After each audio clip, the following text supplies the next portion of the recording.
Hola, buenas tardes, buen domingo, ¿cómo están ustedes? Bueno, acá estamos ya con la primavera haciéndonos resfriar atrás. Yo tengo alergia. Cuando empiezo a oler las flores nuevas de la primavera no hago más que estornudar y tener la voz ronca, como ustedes me están escuchando. Bueno, hoy vamos a considerar en este programa que se llama ¿Por qué? Cómo el presidente Mauricio Macri, después de las últimas elecciones, donde evidentemente se sintió muy fortalecido por el voto de buena parte de los argentinos, dio a conocer reformas que para él y para su equipo son imprescindibles para que Argentina empiece a crecer, a reincorporar a los excluidos dentro de lo que es la sociedad que consume, produce, crea. Y estas reformas tienen dos grandes características para mí, más allá de los matices que puede haber dentro de ellas. Unas van a cuestiones institucionales, que tal vez también tengan repercusiones económicas, y otras específicamente económicas. Para ayudarnos a charlar de este tema, en el cual a mí me parece, pero esto lo dejo ya a consideración de mis invitados también, que pueden discutir junto con Pablo Mamorato, que está al lado mío, y me olvidé de nombrarlo a Claudio Acevedo, que está en las máquinas.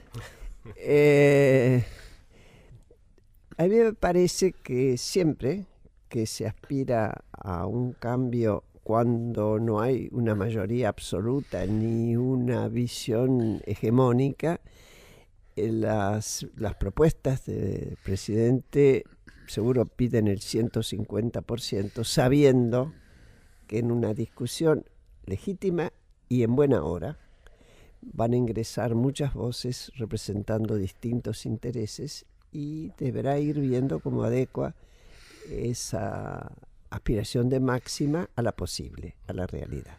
Eso es la política.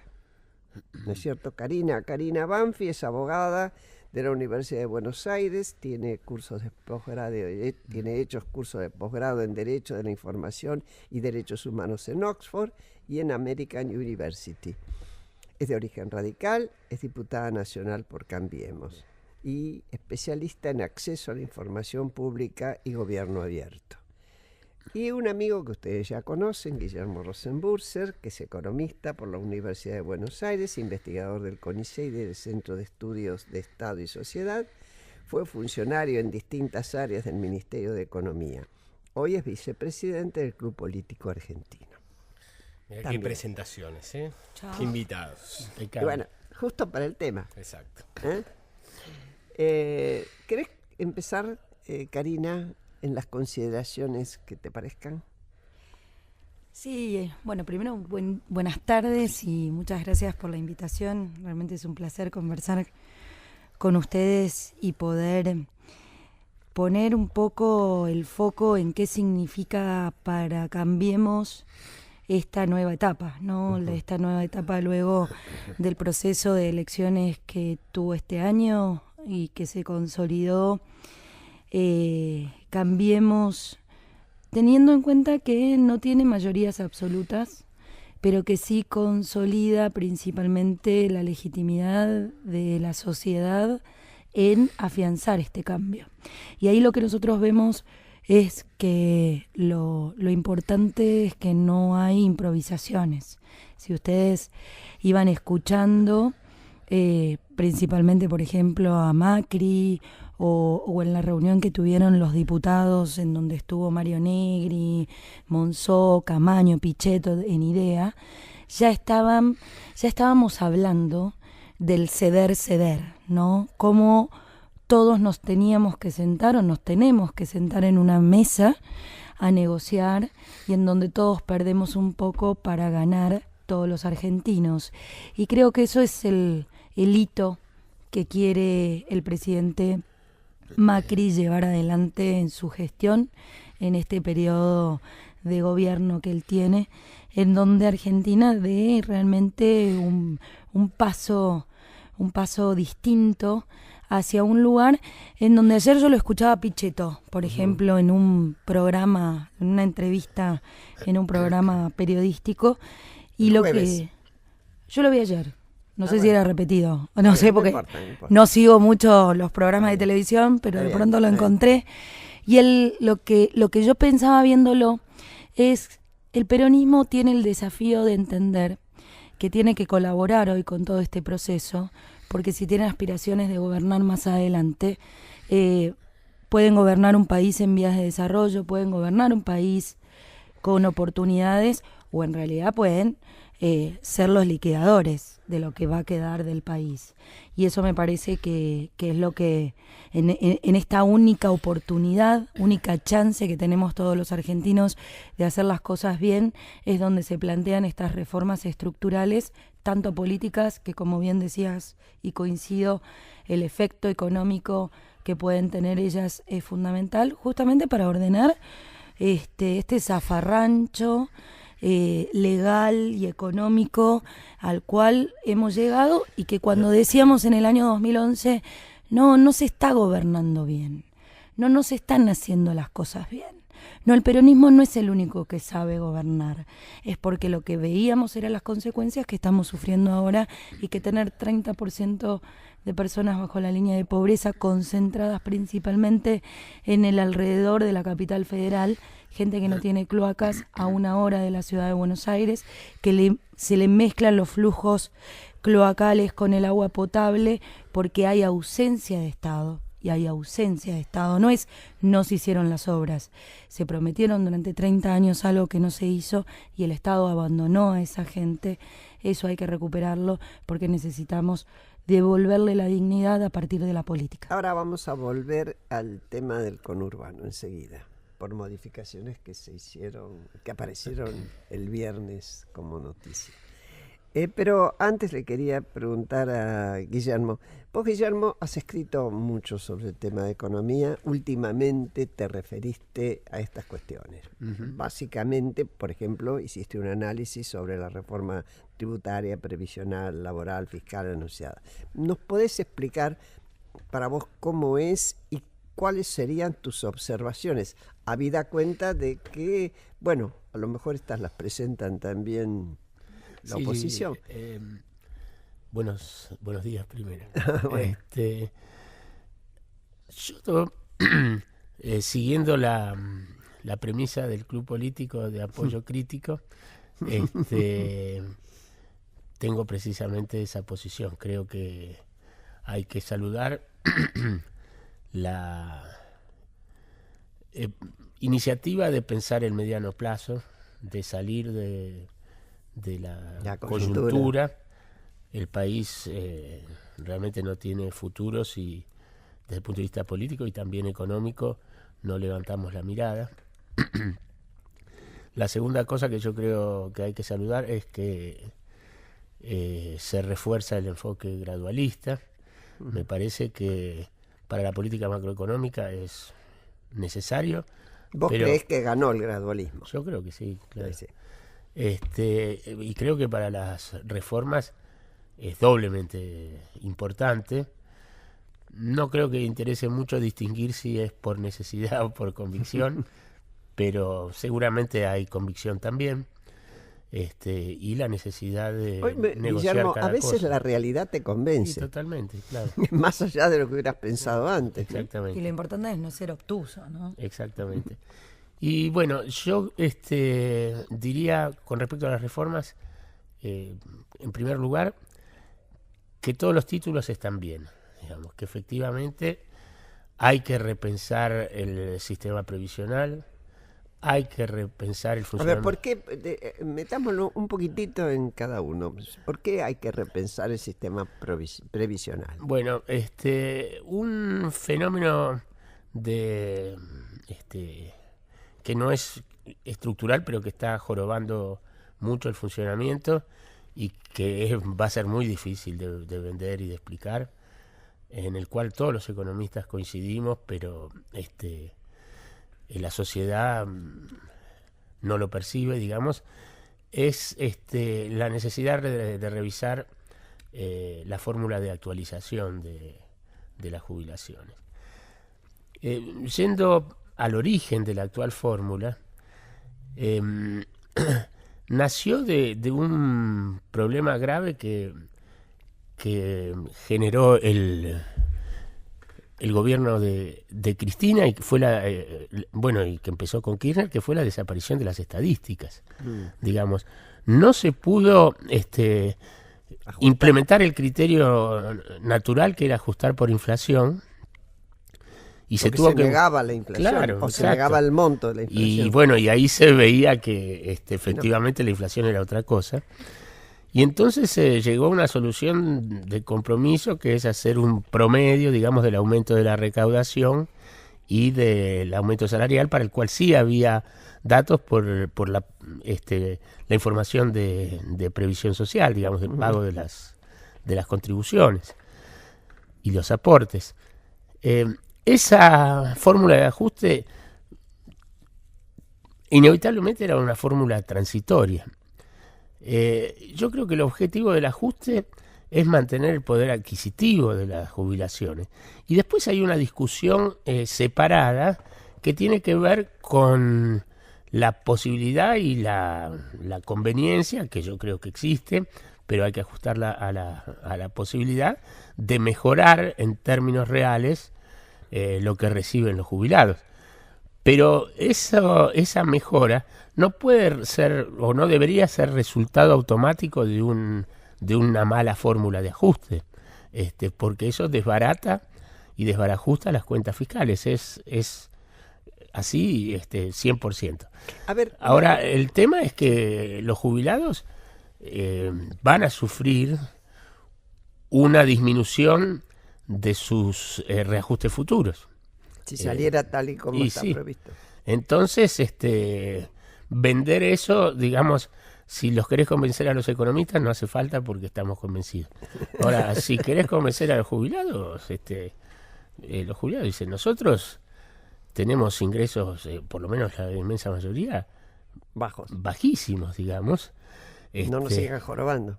Claro, entonces aprieten por otro lado. Claro, pero la propuesta es actualizar por inflación. Claro, por eso. Pero eso va a representar ajustes menores, sencillamente, que van a preservar el poder adquisitivo actual, pero que van a ser inferiores a lo que recibirían con la fórmula existente.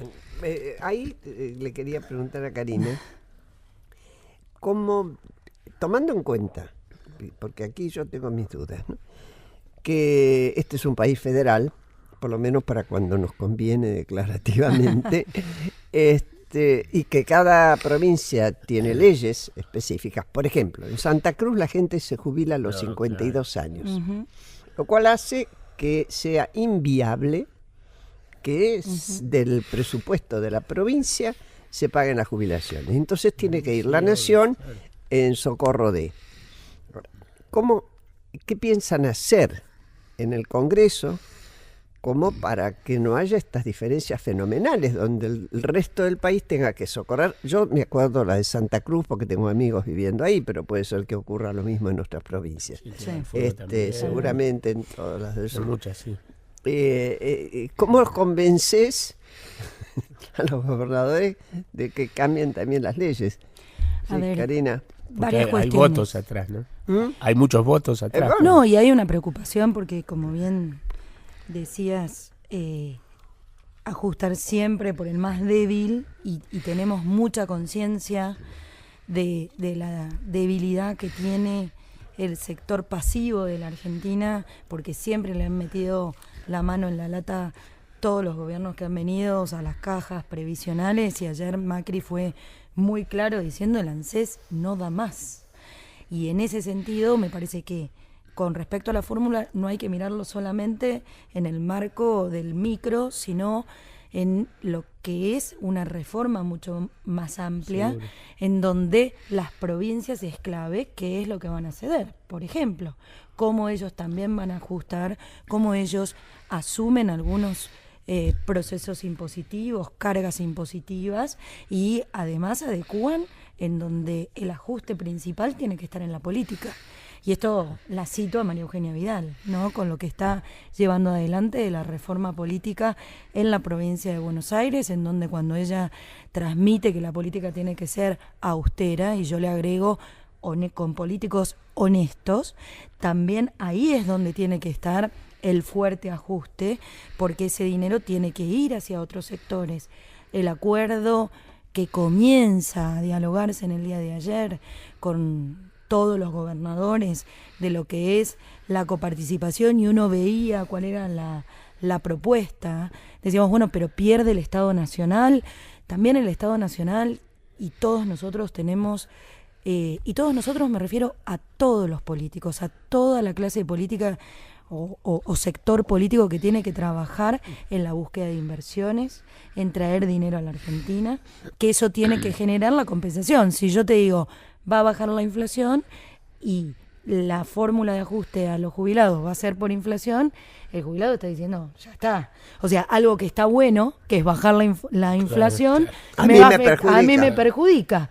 Bueno, lamentablemente estamos en un callejón sin salida en donde todos tenemos que ceder. Ahora, el Tiene problema... que ceder el sindicalismo argentino. Yo pregunto, ¿por qué el sindicalismo argentino no también colabora en este proceso cuando, por ejemplo, en materia de obras sociales, también hace su aporte en digamos, dejar de apretarle el cinturón al trabajador, soltarle, ¿no? Soltarle un poco y, viste, dar, o de pronto compensar, porque ellos también reciben estas cargas cuando vos estás en procesos de actividad, en cómo van a aportar a la caja previsional después. Esta conversación todavía está pendiente, pero está dentro de la agenda, en donde van a tener que sentarse. Los sectores, yo los entiendo, el gran caucus que logró armar el sector vitivinícola de la Argentina. Exacto. En donde ayer, ¿no?, lo tenemos como héroe a Cornejo, al gobernador Cornejo, y realmente yo lo veo en el Congreso, ¿no? Como todo el sector, no hay bandera política, sino hay una unidad en función de la bandera nacional por el vino, en bajar todo el sistema, en no afectar con tarifas el sistema de la producción vitivinícola. Bueno, si eso es parte de la negociación, en donde estas provincias que crecen mucho en materia productiva van a tener que ajustar. Quizás tienen que ajustar en la política, quizás tienen que ajustar en sus cajas previsionales provinciales, como decía Graciela. Lo bueno es que se está dialogando. Esta es la primera vez que se está conversando entre todos los sectores. Sí, Guillermo. No, sí, yo quería, primero que celebro que no se grabe el vino. Mucho, los argentinos estamos contentos. Tu nariz colorada está como semáforo. A título personal, creo que es un buen impuesto. Y además, y sobre todo el de las gaseosas, hay una conciencia internacional de que es necesario para cambiar las pautas de alimentación de la gente. Eso tiene unas implicancias gravísimas. Es decir, que vos estás por el gravamen a las gaseosas. A las gaseosas, claro. Sí, al vino podemos discutir. Pero... Ay, los otros días escuchaba el argumento de un periodista, en quien no voy a nombrar, que encaró, creo que a Cornejo, y le decía, ¿pero qué? ¿Usted prefiere alcohólicos? Poner estas cosas de poner en extremos que nadie está defendiendo. ¿No? Sí. No, bueno, lo que ahora hablando más en profundidad, yo creo que lo que decís de el ajuste a la política es fundamental. Lo que simplemente quiero señalar con respecto a eso, que el valor de ese ajuste es la ejemplaridad. Claro. Y hay que... para cualquier reforma de esta naturaleza, donde la perinola salió, todos ponen, es que los que primero tienen que mostrar que están dispuestos a poner son las élites. Entonces, la política tiene que dar el primer paso. Lo que pasa es que no entre las élites. Totalmente. Yo entre las élites. Me incorporo en términos de élite, la empresaria, la sindical, claro, la religiosa. Bueno, la religiosa que recibe bastante también, ¿no? Sí, los jueces. Ahora, justicia. Quiero señalar que la plata que puede salir de ahí es inconmensurablemente más chica, digamos, Sí, de lo que se de la necesita. plata que se necesita, digamos. Claro. No creamos que no vamos a necesitar tocar a otros sectores porque hacemos el ajuste en la política. El No, ajuste- me hace acordar eso cuando con la alianza vendiendo el avión presidencial Claro, arreglábamos claro, todo. claro. Vamos. Tal cual. Justamente, No es chiste. Claro. De Justamente la el misma- perdón, Guillermo, pero es la pregunta. El ex ministro José Luis Machinea, de la Alianza, dijo días atrás que con estas propuestas estaba completamente de acuerdo, que le quedaba claro el esfuerzo de los asalariados, de los consumidores, pero no le quedaba tan claro el esfuerzo de los empresarios. Bueno, ¿Qué exactamente, están esa es esperando la los otra cosa. empresarios? Yo creo que el gobierno tiene que hacer un esfuerzo retórico en el buen sentido de la palabra y concreto también para repartir un poco mejor, digamos, la carga del ajuste. A mí me parece que todavía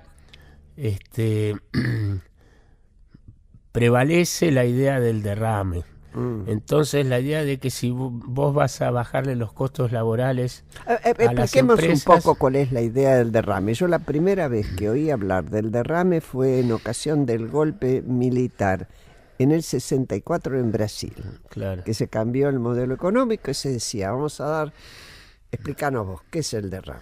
Bueno, la idea de que si vos generás crecimiento dándole incentivos a las empresas para que inviertan y generen empleo, eso va a redundar en un beneficio ulterior, Automático. más o menos automático, para los trabajadores y para el resto de los sectores más humildes. Hay razones teóricas por las que eso no sucedió, pero sin entrar en esa discusión, la evidencia que no muestra sucedió. que no pasó en ningún lado, la verdad. No. Es que no pasó. Incluso tampoco pasó en las economías más desarrolladas, donde se tuvo que crear todo un estado de bienestar social, digamos, welfare, para que entre otras repartir mejor, ¿no es cierto?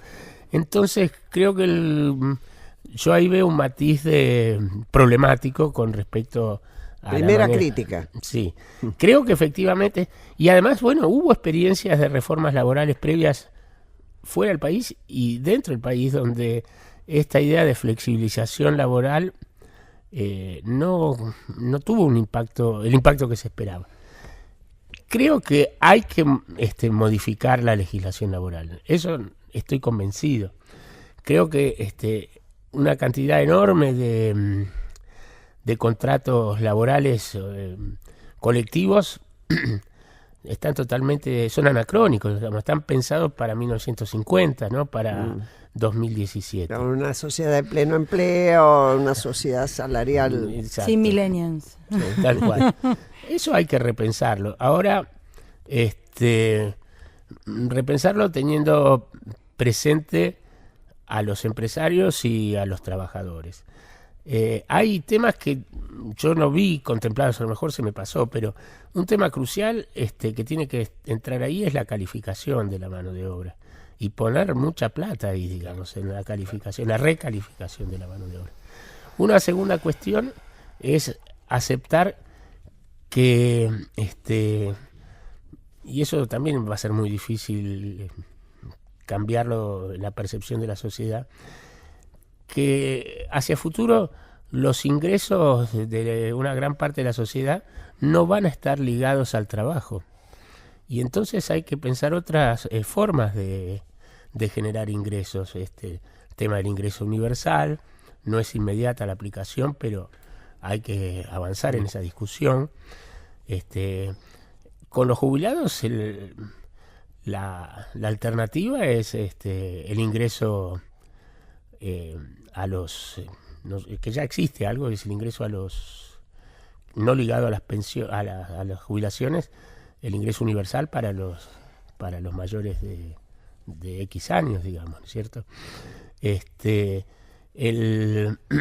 Bueno, entonces me parece que una segunda o tercera ya no crítica tiene que ver con eso, y después lo podemos dejar seguimos para... enseguida. Sí, dale, Sí, enseguida.